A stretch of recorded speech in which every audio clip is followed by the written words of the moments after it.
Hello दोस्तों, नमस्कार। मैं Ravindra Singh, Ravi inspire India YouTube channel में आपका स्वागत है। दोस्तों, बात करेंगे लोकसभा चुनाव 2024 की नए सर्वे की। हमने आपसे वादा किया था कि चुनाव से पहले, मतदान से एक दिन पहले हम आपको एक वीडियो लेके आएंगे और बताएंगे किस लोकसभा सीट से किस उम्मीदवार की दावेदारी ज़्यादा है। आइए बात करते हैं लोकसभा चुनाव 2024 में किस लोकसभा सीट पर किस प्रत्याशी की दावेदारी ज़्यादा है। कल से पहले फेज के मतदान चालू हो जाएंगे। 21 राज्य एवं केंद्र शासित प्रदेश में मिलाकर कुल 102 सीटों पे मतदान कल होगा। पहले फेज के सबसे ज़्यादा सीटों पे होने वाली है। सभी देशवासियों से निवेदन है कि मतदान करने जरूर जाएं। अपने लोकसभा उम्मीदवार के बारे में सोच विचार कर वोट दें। कौन उम्मीदवार आपके यहाँ विकास का कार्य कर सकता है और कौन नहीं कर सकता है। आप एक जिम्मेदार नागरिक हैं, इस पर सोच समझ के वोट डालें और वोट डालने जरूर जाएं। यूपी के 8 लोकसभा सीट पे, जिस पे अभी नए सर्वे आया। बात करते हैं पहली लोकसभा सीट सहारनपुर पे। सहारनपुर बीजेपी और सपा में टक्कर की लड़ाई होने वाली है, जिसमें से राघव लखन पाल को तबीयत खराब होने के कारण ये प्रचार प्रसार भी कम ही कर पा रहे हैं और सपा को यहाँ पे इसी के कारण सपा को यहाँ से जीत होने की उम्मीद जताई जा रही है। बात करते हैं कैराना लोकसभा सीट से। यहाँ भी लोग चर्चाएं ज़्यादा आ रही हैं कि इकरान हसन को ज़्यादा लोग पसंद कर रहे हैं और प्रदीप चौधरी के लोगों में नाराजगी ज़्यादा है, क्योंकि चुनाव जीतने के बाद ये अपने क्षेत्र में भ्रमण नहीं करने आए थे। ऐसे लोगों में ज़्यादा नाराजगी है, इसलिए कैराना लोकसभा सीट पे सपा को जीतने की पूरी उम्मीद जताई जा रही है। वहीं बात करते हैं मुजफ्फरनगर पे। मुजफ्फरनगर बीजेपी और सपा में टक्कर की लड़ाई है, क्योंकि सपा से हरिंदर मालिक को चुनाव लड़ाया गया, क्योंकि जात बिरादरी देकर वोट दिया गया। वहीं बीजेपी से संजीव बलियान को दिया गया है। मुस्लिम जाट एरिया माना जाता है और इस क्षेत्र में बहुत कम वोट के मार्जिन से या तो बीजेपी या तो सपा में लड़ाई चल रही है, इसलिए से टक्कर की लड़ाई है। देखिए कौन सी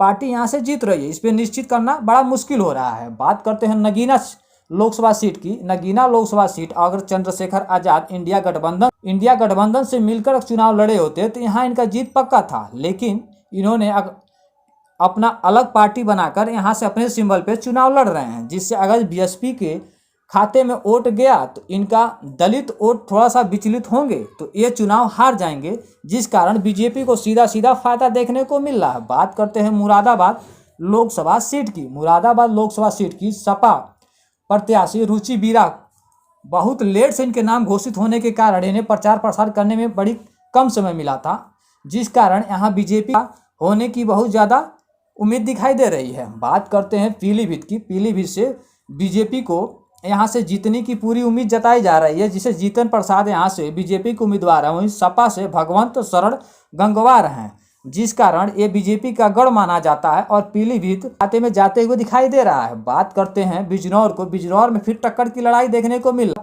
पिछली बार चुनाव में रालोद और सपा के गठबंधन से चुनाव लड़े थे, जिसे रालोद के खाते से ये सीट जीत कर आए थे लोग, लेकिन इस बार रालोद बीजेपी में जाने के कारण यह रालोद को टिकट दिया गया। यहाँ से रालोद ने अपने चंदन चौहान को यहाँ से चुनाव लड़ा रहे हैं। वहीं बीएसपी से विजेंद्र सिंह को और सपा से यशवीर सिंह जो जाट से समुदाय से आते हैं और एक पूर्व सांसद हैं।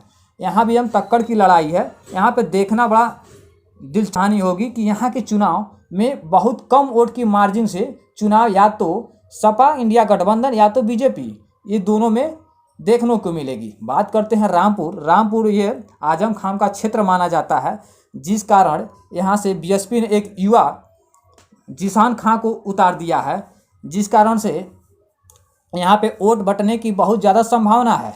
लेकिन रामपुर हमेशा से आजम खां का गढ़ माने जाने के कारण ये सपा के खाते में जाते हुए दिखाई दे रहा है।